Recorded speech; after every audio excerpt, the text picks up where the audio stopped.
Hey, Chickapees, Ace Man here with my good friend Dr. Drew. By the way, Dr. Drew can be found on VH1's Sober House, MTV's Sex with Mom and Dad, and soon to be found at the bookstores with The Mirror Effect. Good to see you, Drew. Good times. I want to say something. First off, thank you. All my minions, probably minions, right? Yeah. All my minions out there. That's what I like about working with Drew as opposed to Bonaducci. Because I'd say, Danny, did I mispronounce that? And he'd be like, I'll kick your ass. I'd be like, all right. All my minions out there, you have gotten us to over 200,000 podcasts. Well over 200 podcasts of our very first one, which was yesterday, and I wasn't even funny. And is that unusual? This one's going to be funny. Get prepared. We have to go buy more bandwidth. So I want to thank, again, Giovanni and all the folks out there in Carolla Nation, although I know that sounds retarded, who got on the Internet. And obviously you guys went out and went door to door. You did something. You did Twittered. You did the equivalent version of going door to door. You did the internet version of it because 200,000, well over 200,000, could not have been done without you. So thank you. And it is for that reason we're back again. Sure wasn't the one guy named Lou just doing it over and over again? I'm sure. Yeah. Okay. I'm sure it was my dad. Yeah. You know him. Yeah. Oh, I'm sure your dad. He was on the computer. Oh my God, that's the funniest thing Here's I've how ever heard. confident. Wait, on the computer already? Right, forget it. Watch this. Here's how confident I am. Right. Here's A, how confident I am. My dad will never hear this. And B, how much I love the Internet. Dad, fuck you. Fuck you. I'm not yours, by the way. Let's keep going. Do you know that? Obviously, I'm not yours. Well, let's keep going down this path. Decent looking. All those years I make money. of the after-hours conversation on the freeway when we talk on our phones as we drive home. Bet your grandma, this is your chance. Oh. Or your mom. Let's bring you your old mom cunt. Jesus Christ. God. And by the way, we're looking to get sponsorship. And by the way, Michael Nara, let's turn this into a cartoon, can't we? All right, so Dr. Drew, you're heading off to work. My old job. Yes. In a couple of few. That's right. What the hell is that? I'm going to. Is this the intro music? This is what drives me insane in life. Oh yeah, that's what I'm talking about. That's what drives me insane in life. Just let me paint a picture here. Insane in life. Ace got up, picked up the phone, and tried to heave it through the door. It's the exact of his kid's same playroom. goddamn phone I had to throw when I told my wife I have the world's busiest day. I have half an hour to take a goddamn nap. Half a goddamn hour. Lynette, stay out and there here. it was. Lynette, what was the last thing we talked about? What was the very last thing we talked about? What was the very last thing we talked about? Hi, honey. Natalia. Jesus Hi, Natalia. Christ. Oh. Don't worry about your dad yelling. Oh. It's okay. He's fine. No, let me tell you why I'll tell you why I sound like a big dick to everyone all the time. Because let me explain my life. Let me explain my life to everyone. I had the world's busiest day. Last week I was slammed. My radio show was being canceled. Yeah. At the same time my radio show was being canceled, I was selling a sitcom to CBS. Yeah. Right. Congratulations on that, by the way. Thank you. Cool. So you'll have not even a walk-on role on that. God damn it. I said to my wife, I said, I'm going to have the world's busiest day last Thursday or Friday. I said, I'm going out to CBS to pitch at noon. I'm going to be tired. I'm going to be hungover from doing my show. I don't want to have bags under my eyes. I got to get a nap in. She said, you come right home from work and you take a nap. By the way, she did the chick math thing. Like, come home at 10 o'clock, take a 2-hour nap. But now, wait a minute. The show ends at 10 o'clock. Didn't she just go, you have a tough day. Let me tell you about my... That's your wife. No, come on. Everyone does that. Lynette is wildly unrealistic. So she says, come home. I said the earliest I can make it home is about 10:45. If I work hard, I can sleep. I can take a half-hour nap. And then I can get up, shower, and get to CBS and pitch my ass off because my career depends on it, my livelihood at this point. So she said, fine. So I hustle home at 10:30. I fly out of my clothes and I give her the Lock down the house. I can't be disturbed for a half an hour. Did you put the lovey shades Put on? the lovey, big old lovey padded shades on. Earmuffs, everything. Roll myself up in a cocoon and go to bed. I just fall asleep. I set my timer for half an hour. I have 10 minutes. 10 minutes into it, I fall asleep and I hear Vivaldi go off. And then I look up and see that her phone is just sitting, not on the end table next to my head, but just on the next table over, right out in the middle of nothing. And I thought, really? Really? Now I can't go back to bed because I'm pissed. It's not because I was woken up. It's because I'm pissed. Yeah. So I go, all right, listen, God damn it. And I'm pissed off. I get up and I throw the phone. And I say, Jesus Christ, woman. Half an hour. That's all. Just trying to recharge the battery. And by the way, just trying to go out. Johnny liked the woman comment. Just trying to go out and bring in some bacon. Got S-canned from the last gig. Looking to go out. Looking for the nap. So tonight, 10 seconds before we went on the air, I said to her, listen, Lynette, you're in charge of the phones. Keep the phones out. Keep the door shut. And I went and took the two phones, phones, brought them, threw them in the other room, put a pillow over them. You're in charge of the phones. What, 3.5 minutes into it? What happens? Her phone. Lesson learned. Valuable lesson learned. That's the whole thing. But now listen, when you used to be able to hit women, don't you think they learned? Seriously. Oh, my God. This phone thing would have never happened again if I was Ike Turner. Yeah, but something else much more intense. But I would have beaten the shit out of her the first time. It would have never happened again. All right, but I'm supposed. But here's the problem you have, Adam. What? This is, and you've got to take this in. You assume everyone else's brain works like yours. No, I don't. That's why I tell them what to do all the time. No. If their brain worked like mine, they would have thought to get the phone out of there. But no, I don't. I assume everyone's an idiot. No, but I tell them, take care of the phone. Right, but because I don't tag the phone, take it to them, and hand it to them. But you assume that they accept and understand your motivation for wanting it moved, and you skip that step. Because they don't have the same motivation. They have zero motivation, and I have no motivation. I have motivation. I cannot motivate. You can, but you skip that. You got to. I don't know how you get that across to people because your brain is exquisitely attuned to everything all the time, right? And so it's a huge. When that phone goes off, it's a major. The major thing that does it, and I'll tell you, I've told this story before. Dr. Drew in studio, by the way. Who? I've told the story before. I don't remember we used to do Love Line? Yeah. I'll explain exactly how my brain works. Yeah. We used to do Love Line, the TV show. Oh, yeah. Yeah. And remember, we would sit down, start the show, and at a certain point, we'd bring out the guest. Yes. Hey, everybody, it's the lead singer from Jamiroquai. Yeah. And then I would stand up, and you would stand up, and you would feel that tug.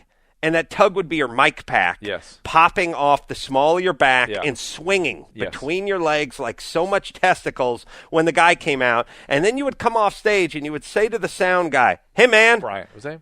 Probably Brian. Hey, Stoner Brian. I'll go with Brian. Brian was the... No, Brian. No, yeah, whatever. Okay, go ahead, anyway, yeah. Hey, Broseph. Yeah. This is the third time this has happened this week where the mic pack has popped off. How about you tweak the thing, put some gaffer's tape around it, and make sure it's stuck on there good and tight? Because when it pops off and it's swinging and tugging on my collar, it's very distracting. And then he goes, done and done. And then the next show comes around, and I stand up and I go, hey, everybody, welcome Wild Orchid. And I stand up and I feel the tug of the mic pack. I'm not angry at the part where I'm feeling it tug on my shirt. And I'm not distracted by that part. Yeah. I'm enraged that I've discussed it so many times with the same effing person, and now I'm completely brought out of it. I'm completely distracted. Yep. I'm completely angry. And everyone says, well, it's just a mic pack. Get over it. It's not the mic pack. It's the thing that we've had 11 conversations about, the goddamn mic pack. That's what enrages me. I know. What can I do? I don't know because I've tried to work on that with you for a long time. But why me? Why not everyone else? Because everyone else they seem unyielding at this point, right? Everyone else. I'm going to go with right? Yeah. And so if you're going to live peaceably in the world, we got to figure out how to communicate. I came home last Thursday after then meeting with Fox at 5 in the afternoon down on Motor and Bumfuck. Yeah. And came back here at 7 yeah. o'clock. And when I saw my wife, I was like, I am pissed about that phone. Yeah. I have put in a 17-hour day. I wanted a half-hour nap, and you left your goddamn phone right next to me. Yeah. And, I mean, I gave it to her with both barrels. And she gave me the message sent, message received. But evidently not. And that's my point. Now, what am I to do? I don't know. I wish I could solve it because I can tell. Should I just not pay attention?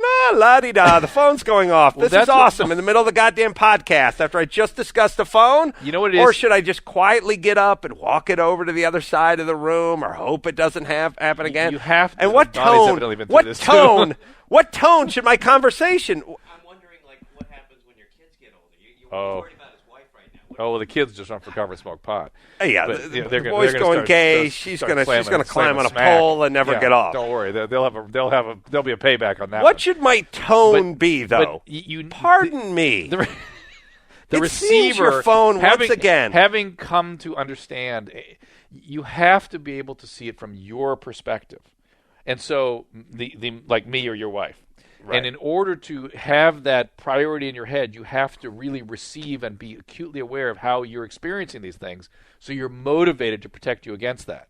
Right. Because the average person, when a gnat farts, Yes. it doesn't motivate. Yeah. But for you, it's don't let that happen again. No, I understand I have the hypervigilance, as you've diagnosed me many times, also with Asperger's syndrome as well, which I will fight you on. But the I'm not with the hypervigilance, Asperger's, yeah. I will Just not narcissism. fight you on. And I understand. It's no different than when I'm building a project. I understand I see things other people don't see. Yeah. That's why I have detailed discussions with them But about what to that's do. The missing pieces. They have got to see it from your perspective, not just hear your instructions. Because if they have a perception of how you're experiencing this thing, they're not going to forget that. Me flipping out and throwing Doesn't the do it. phone doesn't do No, it? no. Shall I hang myself? No, it's. I don't know how to describe it to you. When it finally got through to me was that thing with the tests. You know how distracting it was for you to be people filling out tests when we were trying to go on the radio. The mirror effect, by the Right. way, in bookstores Right. mid-March bookstores. Big thank Yes. you to Adam Carolla on that Yes. for tolerating this. Yes. But when I finally understood what you were experiencing, then I had the motivation to make sure your perception was I was consciously like undermining, or I had some intent to Stop punching your mic. I would you? can't even do it here, right? Jesus Christ, This you're is like attached to my head. you're and like I a retarded it's time only life around you, for Christ's sake. You're like a retarded time life operator. But when I understood what you were experiencing, then I magically had the motivation. All right. But you Why assume, must we go I through know, that- but you that assume, step? But the problem is you assume that people already understand fully, and therefore are ignoring that or doing something really pernicious, directly at you. I know. And by the way, I know you experience that now, so it puts more motivation behind me. I know, but let me say this. Yeah. So By much the way, Carolla is dressed in no clothes. I'm wearing a bathrobe. He's wearing a bathrobe, his nuts are hanging out, and he's got slippers on. What the hell is Actually, this? my nuts are my left slipper. I'm He's at This home. how you, yeah. I'm at home. I dress to the left, as you know. yeah. Drew and I are sitting here in my den. The kids are hearing Daddy rail yeah, in the the next windmill room. drive. Lynette's packing her bags and crying. Here's the whole thing, though, Drew. Yeah. Why do they need to experience what I'm experiencing? Because it's How so about different than these- the rest but of how us. about this simple, pragmatic answer of when you You know leave why? the lights on, you know burn why, Adam? kilowatts, This and you're is costing me. You are dealing with something that I deal with every freaking day in my clinical practice because you Say the F word. We're on the... every fucking day in my practice. Yeah. You are relying on memory, and memory is not a good source of motivation. You're relying on people to remember. First of all, to receive everything you say, and Everything. and research. But research. Check out the phone. I know, but research shows that people only take away 20%. So when I say 20%. No, Adam, listen. So when I say I would like you to take the lisinopril once a day, Yeah. one tablet once a day, and then I'll have your lab work for you. We just drew it now. I'll have it for you on Tuesday. They leave and go, call back. They call back 15 minutes Oh, later. yeah. When do I take this medication? Now everyone does that. Okay. I know. So you're relying on memory to be the motivator as opposed to, oh, my God, poor Adam. If that phone goes off, I know how awful that is for him. And by the way, he's going to think that I am doing something directly at him, and he's going to feel that. Now all of a sudden it's not memory anymore, it's motivation. Well, let me say a couple of things. First off, memory is you're going to the market, here's a list of things to pick up. This is self-evident. No, to you. To us, we have to remember it. I have to remember. Listen, yes, she should know the phone needs to. Look, when you go into a movie theater, Jesus Christ, this is going to be some crazy cartoon, Michael Darren. We're arguing about the fucking phone. When you go into a movie theater, just heaved through the door, a fucking oak door, got a hole in it, shaped like a phone, where he threw the damn thing through. Listen, here, I want to say a few things. First off, where does all the motivation need to come from with everyone these days? Do you know what I mean? Do you know how many times I've said to people, look, I'm paying you. Do the way I tell you to do it. I'm keeping the lights on in this place. I'm paying the mortgage. I'm paying for everything. Do it the way I say. Yeah. Where does it? No. Yeah. You need to approach it from a different angle. No. You're not getting through. How about just do what I goddamn say because I'm paying for everything? Write it down. I know it doesn't work, that's what I write it down. No, I tell everyone. Let's read it together and let's write it down. I tell everyone to write it down, but here's my point. Why does everything need to be such a lesson? I mean, first off, why aren't more things just more self-evident? Which is to say, we're broadcasting out of here. Shut your pagers, shut your phones, move your clock, move your cuckoo clocks. Because people have to empathize and accept the fact that we have a point of view. We need quiet. We are doing something that we think is important. I've tried that, work that. Honey, this is a corporation, and you're in it half and half with me. All right, let me just ask you this. Yeah. 80 years ago, when our grandfathers were podcasting, yes. Do you think their wives' phones were going off in the room, or were they downstairs, canning fruits? They were canning fruits, and we were out banging hookers. Salting, let's be fair. I mean, salting that was meats for the winter. Yes, that's all I'm saying. All right, Drew.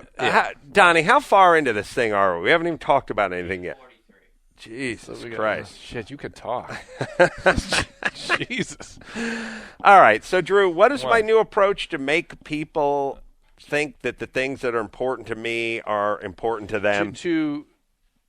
I don't know how that's what I was struggling with. That was the boring part of the conversation. Go ahead. I'm ready to be bored again. Because I don't know how you convey that. You have to get mad a few times, but people have to. I blew up. That? I blew up. You bring out new headsets? I blew up less than a week ago. Yeah, no. But they have to accept where that's coming from. It's not just Adam's being an asshole. It's got to be no. I have a different experience of the world than you do, and it's hard for me, Adam, to understand that you don't have that same experience. Right. That's it. They have to accept it. It takes a while. Right. Listen, I couldn't hear a word you're saying because Drew. Donnie was over there punching a box. Quiet down. Loud enough. What else? Let's talk about something else. All right, let's talk about other things. How's Loveline going? Loveline's going great. Same old calls, same old stuff. Sober House is going great. Andy Dick and Jennifer Jimenez are on tonight, in fact. Oh, really? You watched Sober House? Oh, yeah, I watched Sober House. Yeah, Jennifer's the den mom. Yeah. And Andy Dick. Andy Dick is still sober, doing good. He is. Is he? Now, when did the show wrap? August. So he has a court-ordered, ankle bracelet on and stuff for alcohol monitoring. Really? Which really helps him. He needs one on his penis. Yeah. Forget about the ankle bracelet. No, I know. Save a little money on material, City of Los Angeles, and put one on that guy's honker. Because he nails everything that moves. And it doesn't matter if it has a penis or an ass or a vagina. No, it doesn't matter. Cloaca, whatever. He has told me that he is trisexual. He'll try anything. And is he still that way? I had a long conversation on Twitter last night with Rainn Wilson about whether or not mermaids have vaginas. And I had the same one, too. Yeah, I figured you would. And we decided they must have a cloaca, which is sort of an anus-vagina combined. Oh, really? Yeah, I mean, you don't Is that something that, like, whales have? Yeah, well, farm animals and things. Right? Oh, yeah, like cows. Right. I mean, you don't see it on the mermaids. Like cows don't have a vagina? They kind of have one area there. They have a cloaca? It's got to be nice for the bulls when they're drunk. Like, I don't know, general vicinity. Any port in a storm. Moo! Why can't chicks have a cloaca? Well, I mean, So that would we have be- we have hard enough time with the broken down parts. That That's would bad. be something that your penis went into and I poop don't- I- came I- out of? I have to look it up, to tell you the truth. I was talking to a guy way back when I used to have a radio show. He sewed himself up inside a cow Yes, and I heard crawled that out of its conversation. asshole. I heard that conversation, and somebody said something about birthing, and he said that's the same canal. I was confused by that. I think that's what he was talking about, the cloaca. Cloaca. Yeah, that was a really weird conversation. So His hold dad- on. His dad was I standing want to there. give a when he- quick message to all our black listeners. That is not a good name for your daughter. That is a horrible name. Little cloaca. By the way, I heard you saying some disturbing is not a strong enough word. Right. Things about our Latin brethren, What Latin brethren? the ones that are in Los Angeles. Well, we could thin the herd just a little bit. Don't you agree? Are you buying into this whole Via Ragosa business too? What was I saying? Oh well, I think you used the word Villa Retardo. I think that was first of all, and then you used his real name, not his stage name, Well, his real name is Tony. Tony Villar. Yeah. Yeah. Then look, Drew, you study human beings. That guy doesn't have a personality disorder? Yeah, but how many of these politicians don't?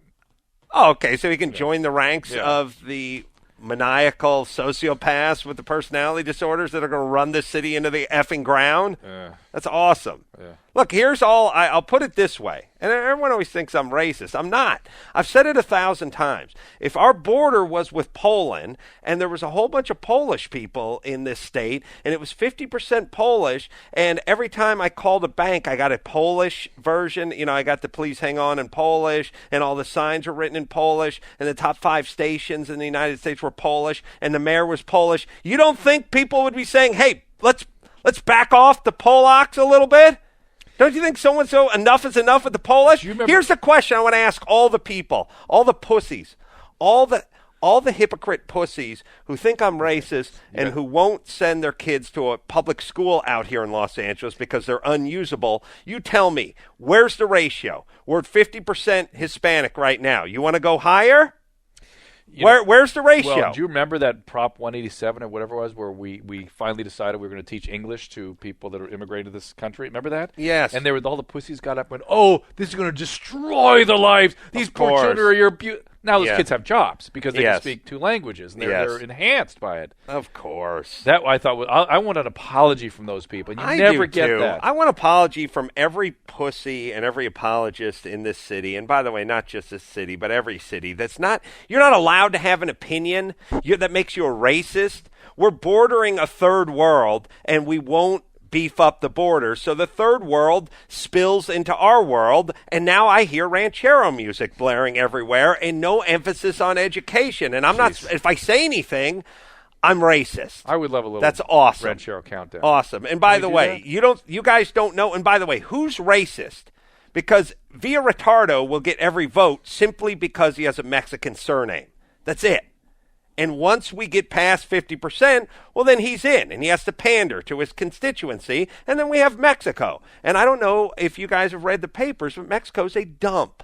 Hey, speaking of all the Thank you. all the stuff that's going on politically, within Washington, I thought of you tonight, and I thought, you know what, our government's changing so much so fast. Why don't we take this opportunity to go ahead and convert over to metric? Oh, Let's do it. I was just It's down. time. I was practically in Mexico today. I was in San Diego. Yeah. And I was talking to a guy who was restoring a Lamborghini, and I was saying, why aren't you guys using metric? The whole car's metric. The guy was like, oh, the one fender is 26 and 5/16, and the other one is 26 and 9/32. And it's like, I was like, and then you try to add 4/16 and 9/22 or whatever the hell you're trying to do. It's Impossible. insane. Yeah. 9/30, but it's insane. Yeah, metric's easy. Yeah. It's So why don't we do it? Now it's time. We're changing everything. Let's go back to metric. Let's do it. It's been promised since 1972. That'll It's be time. that'll be a nice sell for Barack to get up there and go, oh, and I've set aside $2 billion of the stimulus package to bring back the metric system in this country. Yeah, like that's going to work. By the way, here's how effed up Mexico is. I don't even know what system they're on. I don't Yeah. think they have a system. But they count donkeys? What do they do over there? Well, let's see. That's 3 donkeys and 2 fighting cocks. And half I was down, half a chalupa. You ever go to Cabo? I was down there a couple months ago, like 2 months ago. Wonderful people. Really good. What are they on? The down metric system? I don't think so, because I didn't see any That's a of that. very sad statement, Yeah. though, that we're right next door to that country and have no idea what system they're on. I would think maybe gasoline goes by liters. No, I don't think so. I think gas does go by liter. But even so, you think we'd be aware of it if it were, you go down there, you'd have to adjust. I don't remember adjusting to anything. Yeah. Look, I'll say it once, I'll say it again for all the haters. I love the Mexicans. I work with the Mexicans. That's all I've lived with. I'm just saying we passed a critical mass. We're 50% Mexican in Los Angeles. If we were 50% anything, I'm Italian. If we're 50% Italian, I wouldn't like it. You want to push back? I wouldn't. You like diversity? I don't. That's what I want. I don't want to hear Italian music coming out of every second. I'll tell you what you do. What? Come out to Los Angeles, everyone. Turn on your radio and you rent a car and just hit scan on the radio, and you see how many ranchero stations you hit Can along we the play way. Ranchero Countdown here? Are we set up for that? You high? Well, it's Not yet. okay. All right, we got to set that next time. That's a must. Yeah. Any other games we need to play while we're goofing around here? What do you think of the Academy Awards? I liked it. I mean, I didn't think there was a big, let me say this. I was saying to someone today. I spoke to Josh Brolin on Friday night and finally got to kiss his ass. I made a huge tactical error with that guy. Why? Oh no! I did my Toyota Grand Prix of Long Beach about 5.5 years ago, maybe 6 years ago, and Josh Brolin was one of the celebrities in it. And at the time, he just rapped on like Goonies 4, and I was like, hey. As far as I can tell, you're just the son of the guy from the transmission commercial who married Babs. And he was a really good guy and a good racer. He was on Loveline years ago. Right? Yeah, and a great driver. Yeah. And he was really, it was that thing where he was, you know how a chick can tell when a guy's hitting on him? Yeah. Even if he's not really hitting on him? He wanted to be your friend. He wanted to buddy up a little bit. Yeah. He was like, hey, what's going on? You like driving cars? I like cars too. And I remember just doing what I normally do, which is, listen, I'm going to do a few hot laps here at Button Willow, and then I'm getting the hell out of here. Like, I got to get out of here. And that was the thought bubble over your head. In right. fact, what you did was, hey, yeah, whatever. Yeah, and then everybody was staying at out at the hotel out there because it was so far out of town, and he was like, hey, we're going back to the hotel, we're having some drinks, and I just remember thinking, I got to hustle home, I got to get out of here. And I just hustle him out of there. And then we had the banquet and stuff afterward, and we had a few pops, I was like, hey, buddy, and I was like, hey, buddy, good knowing you. And I could have taken the guy's phone number. I could have given him a reach around. There's so many things I could have done for the guy. But I was like, hey, buddy, yeah. And then he goes up and pound. No country for old men. Yeah, and here's the thing. Great guy. Talked to him for an hour. Just as humble as he. Exactly the same guy 5 years ago, before all the success, before he was nominated for an Academy Award for Milk and all that stuff. But here's and by the way, funnest time in my life is when it was pouring rain at Willow Springs, and me, him, and Jeremy McGrath were just turning super hot laps. Those guys bumping me in my mirrors, driving rainstorm, cars sideways. He's an awesome driver and a really good guy. But what the hell was I saying? Friday night. What I was thinking. Yeah, I watched the screener. I watched like the first half hour of Slumdog Millionaire. Yeah. It was kind of frenetic. It was kind of all over the place. Yeah. It was good. It was fine. It was everything. Great. But I said to my buddy Kevin Hench today, who wrote The Hammer with me, I said, you know what?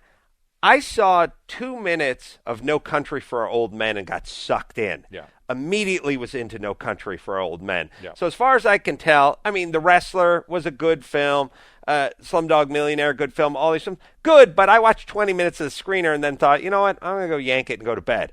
I did not do that with No Country for Old Men. I went, wow, this is a good film. Sucked me in immediately. I agree. I announced it was not a good film after I saw it. That it's an important film, important for us to see. That's the history of Mumbai and stuff, but not a great film. Not great. Not great. So when you see the film win from this year that's not as good as the film that didn't win from last year, at least I don't think No Country for Old Men won last year, then it's not that satisfying. Was it There Will Be Blood? Was that last year? Maybe. Anyway, I thought Hugh Jackman it's sensational. Did a great job. Crazy, right? I I love showmanship.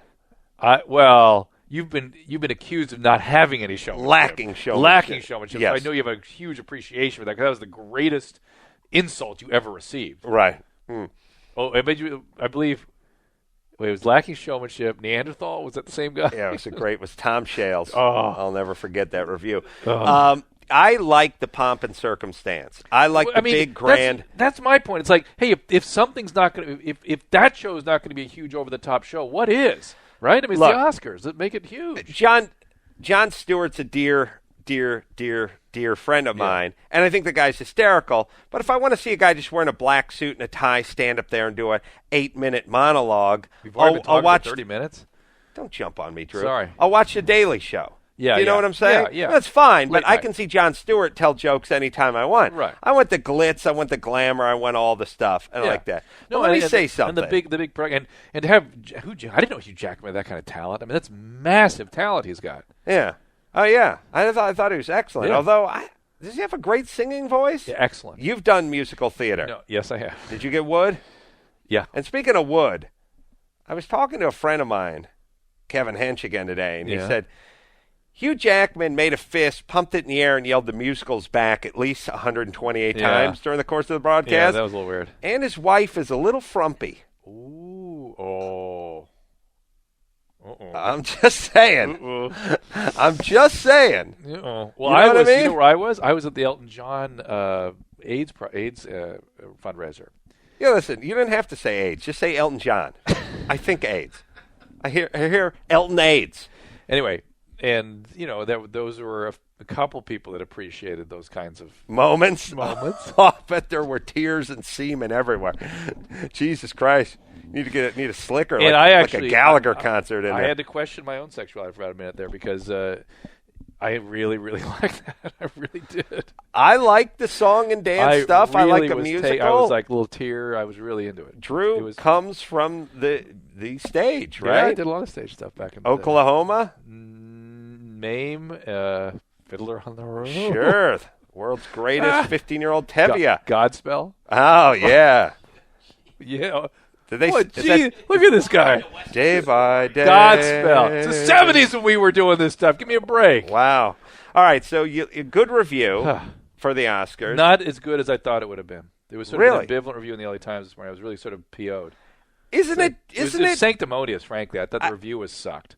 Isn't it, by the way, though, isn't it just a rite of reviewer passage to say that the Oscars weren't good every single year? Yeah, I guess. I mean, when do they ever proclaim this was the best one ever? Right. I know it because, Jon Stewart and I have the same agent, and I saw Jon Stewart do it a few years ago, and I was like, oh, man, he did a great job, and then the bad reviews start pouring in. I thought he did one of the best jobs I've seen, Jon Stewart, and so I didn't realize he got bad reviews because he did an excellent mixed or whatever. Like, everyone just sits there with their arms folded, and they're not impressed. By the way, there was another piece of the show where they had the 5 images, the 5 actors step forward, and they give the testimonials. It reminded me of the graduation from Celebrity Rehab. You've been making great progress. It's like, you've really put yourself into this. I appreciate all the efforts you've made. You're great. VH1, by the way, 10 o'clock. Yeah, that's right. On Thursday nights. And buy Sex with Mom and Dad. Please give that little plug, too. That's a great little show. MTV, 4 o'clock. Monday through Friday. We're praying for a time change. Yeah, I agree. It was a really good show. And here's the only yardstick you need to measure the Oscars.